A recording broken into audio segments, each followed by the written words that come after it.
Hello friends, તમારું બધાનું મારી યુટ્યુબ ચેનલ પર સ્વાગત છે. આજે આપણે મેથેમેટિક્સમાં રિવિઝન વિશે વાત કરીશું. એટલે મેથેમેટિક્સમાં રિવિઝન કેવી રીતે કરવું.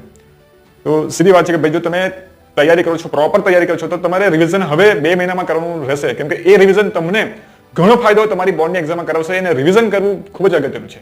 તમારે પાસે અત્યારે તમારી નોટ્સ તૈયાર હોવી જોઈએ. નોટ્સના તમારો ઉપયોગ કરવાનો છે, નોટ્સને રીડ કરવાની છે, નોટ્સને બરાબર રીતે સમજી લેવાની છે. તો જ તમે સારા એવા માર્ક્સ, તમે જે ઈચ્છો એવા માર્ક્સ તમે મેથેમેટિક્સમાં લાવી શકશો.